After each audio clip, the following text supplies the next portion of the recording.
Algunas escuelas nos han contactado al CAIEP por si podemos darles una pequeña orientación sobre cómo llevar a cabo el acompañamiento emocional con los niños y las niñas ahora en este momento de reapertura de las escuelas. Y esto pues nos ha motivado a desear compartir algunas ideas con vosotros y vosotras. Lo voy a hacer a través de seguir esta presentación para hacerlo más o menos. ¿eh? Bien, voy a hablar un poquito de teoría sobre lo que son conceptos básicos sobre el acompañamiento emocional y la educación emocional para después haceros algunas propuestas, posibles propuestas para los educadores, educadoras, niños, niñas y familias. Como que el vídeo es breve porque tiene una función divulgativa, pues si tenéis ganas de profundizar en el tema, ahora estamos organizando un congreso virtual gratuito de educación viva para finales de mayo, donde hay todo un eje dedicado al acompañamiento emocional con 7 u 8 conferencias, donde hablamos pues de esto de la acogida emocional, de la comunicación, de cómo acompañar los conflictos, de diferentes herramientas, los cuentos, el cuerpo, el arte, para poder acompañar ese mundo emocional tan importante en estos momentos. Y luego también un eje sistémico y un eje de pedagogía. Y también contamos con alguna formación presencial y telemática sobre el tema de la educación y del acompañamiento emocional. Bien, la primera cosa que me gustaría transmitir es que las experiencias vividas por parte de niños y niñas pueden ser muy diferentes. Habrá niños y niñas que lo habrán vivido como un momento de gozo para estar con la familia, con sus hermanitos, otros que habrán observado y habrán experimentado vivencias de tensión en la familia, de padres que se discuten, incluso alguno que haya perdido algún familiar querido y quizás no ha podido ni siquiera despercibirse de él o de ella, y la mayoría de niños que saben que hay una situación social diferente, extraña, y que pueden haber experimentado angustia, miedo, frustración, tensión por estar en casa. Entonces las experiencias pueden haber sido muy diversas. El mundo emocional es muy complejo y hay toda una jerarquía de emociones.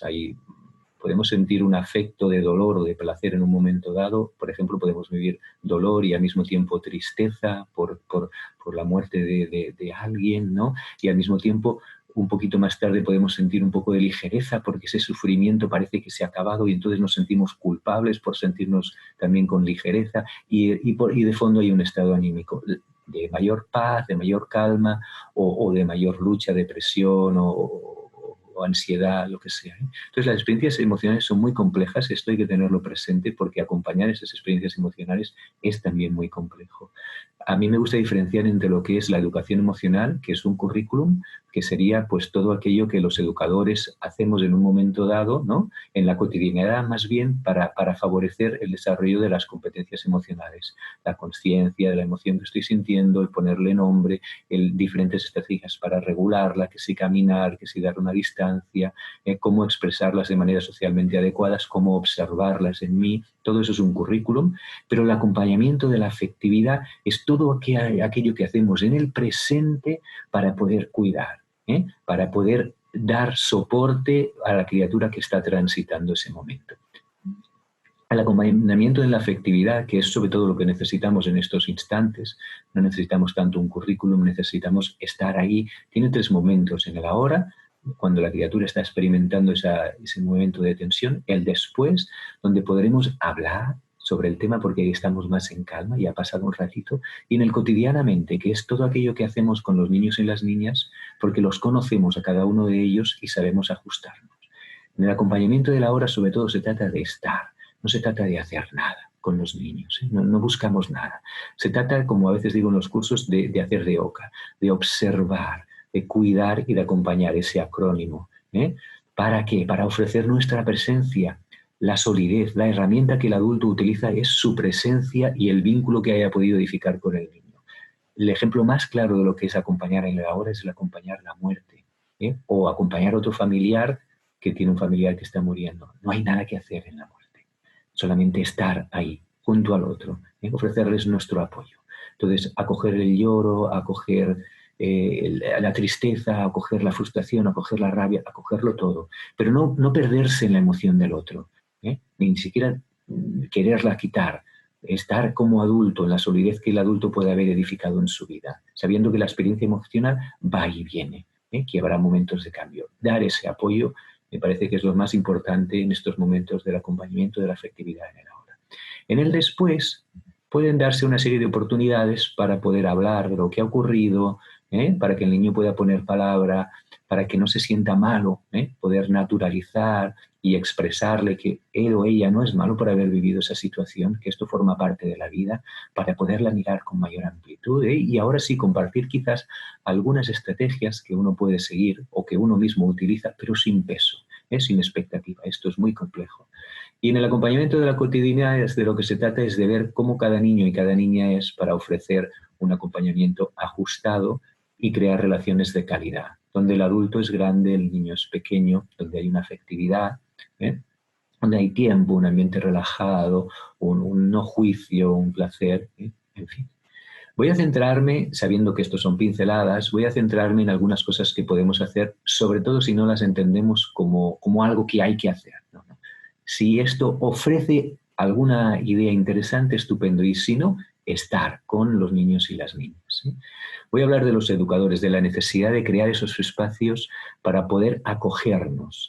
Los cuidadores tienen que sentirse cuidados, entonces poder ofrecer un espacio para poder dialogar cómo estamos, cómo lo hemos vivido, sabiendo que somos diversos, que cada uno lo puede haber vivido de maneras diversas. Unos serán más permisivos, otros serán más directivos.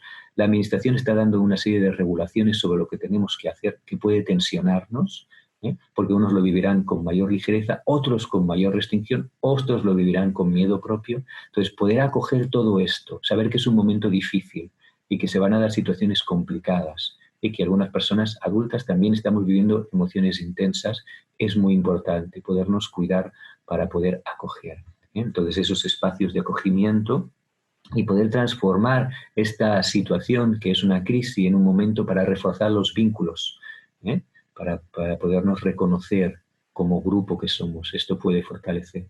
Las familias, también es un momento muy difícil de las familias, y habrá familias que lo estarán viviendo con muchísima tensión y angustia y otras que lo vivirán con ligereza, como algo que no tiene el peso que aparentemente se está transmitiendo que tiene.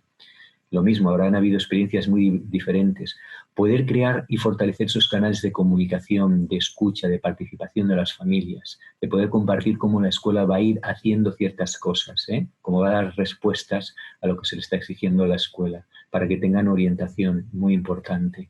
Y al mismo tiempo, poder llamar a las familias telefónicamente si no se ha hecho antes de empezar la escuela. ¿Cómo estáis? ¿Cómo lo ha vivido el pequeño o la pequeña? ¿Alguna cosa que nos queráis transmitir sobre algo que habéis vivido, que tengamos que saber para poder acoger aquí? Y tiene ganas, no tiene ganas de hablar. Hablar y expresar no es una obligación, pero si quiere, aquí se puede acoger. Y si no quiere, que sepa que aquí no le vamos a exigir que diga nada. Esto es importante, poder conocer si se ha vivido algo que sea necesario saber. Algunas cosas que podemos hacer con los niños y las niñas. Os doy algunas ideas. De nuevo, no se trata de hacerlas, simplemente tenerlas presentes. El juego es la herramienta que la naturaleza ha dotado al ser humano y a los mamíferos para poder expresar, en el sentido etimológico de sacar fuera una presión, para poder integrarla, aceptarla. Entonces, es algo más que una experiencia lúdica. Que los niños tengan posibilidades de jugar. A través del juego los niños expresan muchas cosas, no solo con el cuerpo, sino con la palabra.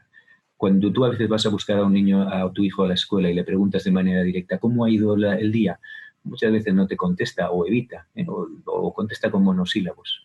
Pero luego en casa, mientras está haciendo algo, cocinando contigo, te dices, papá o mamá, ¿sabes qué me ha ocurrido hoy?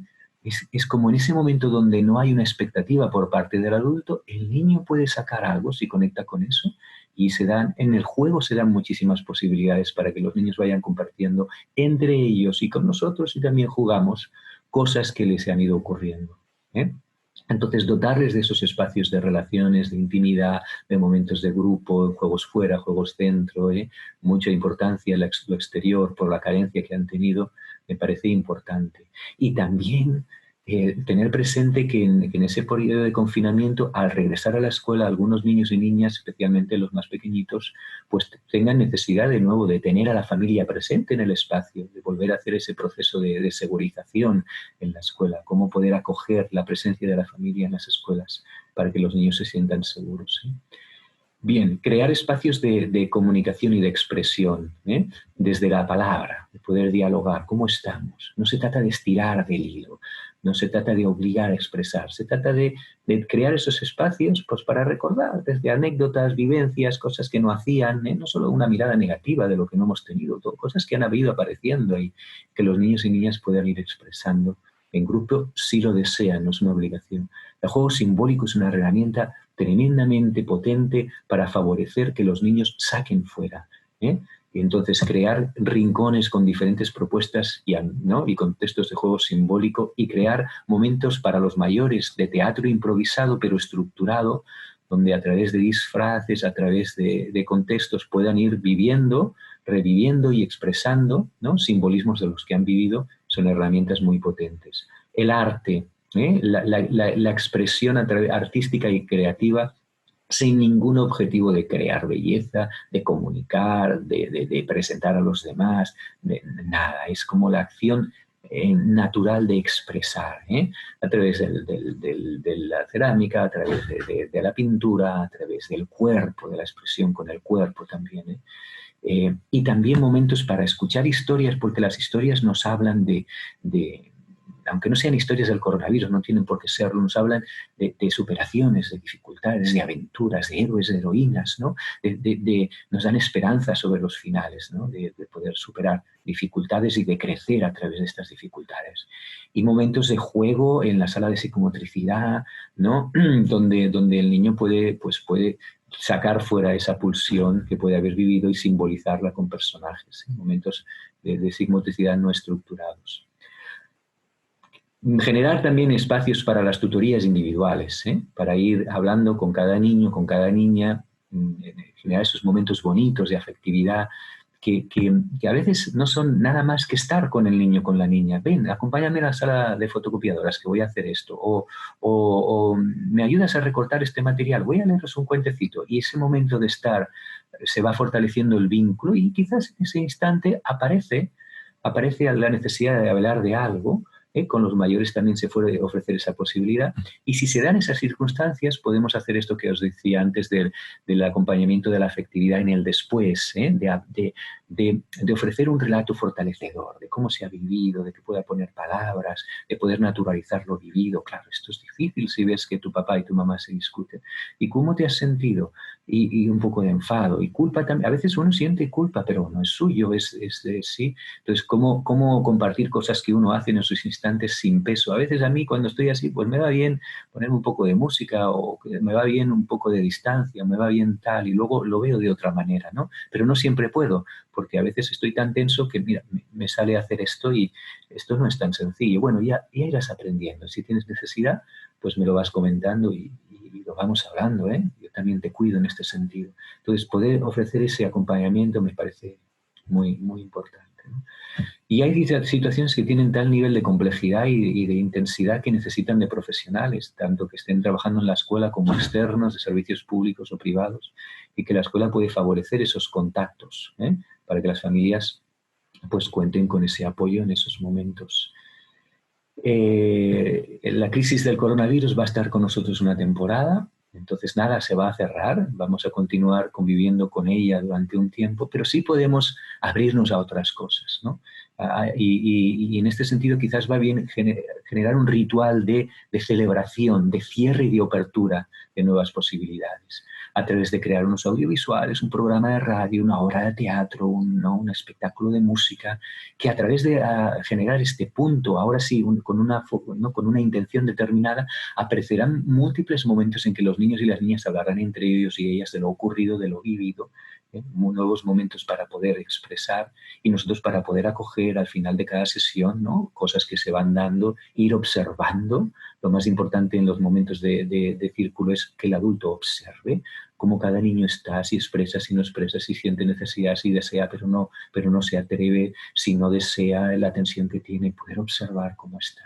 Cuando el adulto está muy centrado en conseguir algo, pierde capacidad de observar. Entonces esto es importante, que en esos momentos de compartir tengamos esta actitud, que habrá un momento después para poder y podernos abrir a una nueva normalidad, ¿eh? Y recuperar la normalidad de la escuela, sea cual sea el proyecto pedagógico de la escuela, a abrirnos a otras cosas que están ocurriendo. El mundo está es mucho más grande que todo, que no solamente la crisis del coronavirus. Bien, y ver la crisis como una oportunidad para poder hablar ¿no? de cómo lo hemos vivido de maneras diferentes, cómo diferentes personas lo viven de maneras diferentes. ¿Eh? La escuela, digamos, está muy carente del aprendizaje por autoobservación, que es una de las grandes herramientas del crecimiento humano. Te enseña, por ejemplo, a poner nombre a las partes del cuerpo, pero no te acompaña a percibir tu cuerpo, a percibir cómo cómo experimentas la tristeza, cómo experimentas la rabia, cómo experimentas la salud y la enfermedad, cómo experimentas la experiencia del miedo. Entonces, ese aprender a través de cómo yo lo experimento y cómo lo experimentan los demás es súper importante porque fortalece un pensamiento propio, un pensamiento de uno mismo, a través de sus propias experiencias, lo que se llama un pensamiento crítico. No se trata de ser crítico, sino de construir el propio. Entonces, ofrecer esos momentos para ver cómo diferentes culturas lo han vivido, desde dónde se está viviendo, cómo en diferentes momentos históricos se han vivido situaciones similares, me parece una experiencia tremenda. Aprovechar también para comenzar proyectos o posibilidades de proyectos de aprendizaje servicios, o cómo podemos ayudar, qué podríamos hacer nosotros en relación con esto, o cómo podemos, ¿no?, a acompañar en este geriátrico o en este lugar donde los mayores están viviendo esto, podemos ofrecerles algo quizás desde la distancia que les pueda resultar algo bonito, no sé, aprovechar la crisis como hacer de la necesidad una virtud, ¿no?, y fortalecer así los vínculos. Se van a vivir momentos difíciles, ya se están viviendo. Nos llegaban imágenes ayer de escuelas en Francia que reabrían y que están aplicando medidas muy restrictivas, que yo creo que generan más pánico que otra cosa. Si realmente estamos preparados y podemos asumir el riesgo de lo que significa abrir las escuelas en términos de posibles contagios, hagámoslo, pero hagámoslo en las condiciones donde la experiencia escolar sea una experiencia de poder acoger la afectividad, donde poder acoger el aprendizaje en sus múltiples caras, donde poder crear un entorno seguro, el cómo estamos, la estética, las miradas, cómo está el adulto, cómo están los maestros y las maestras. Todo esto está ofreciendo cantidad de mensajes a los niños y a las niñas. Esto es importante porque a veces pensamos que solo aprendemos a través de lo que nos dicen, no, aprendemos a través de lo observar. Entonces, el cómo es esa experiencia que está teniendo el niño es muy importante. Ahí se están transmitiendo cantidad de ideas. Es importante hacer de la experiencia escolar un momento de calma y no de pánico. Bien, sé que las pinceladas son cortitas porque el vídeo es divulgativo. Si queréis profundizar, pues en la página del CAIEP encontraréis materiales en la mediateca, y también os he hablado de ese congreso que se llevará a cabo ahora. Y nada más, la verdad es que es un momento difícil, creo que pues me gustaría que lo podamos aprovechar como un momento para fortalecer esos espacios de comunicación y de vínculo con todos y con todas. Y os deseo muchísima sabiduría en estos instantes. Que estéis muy bien.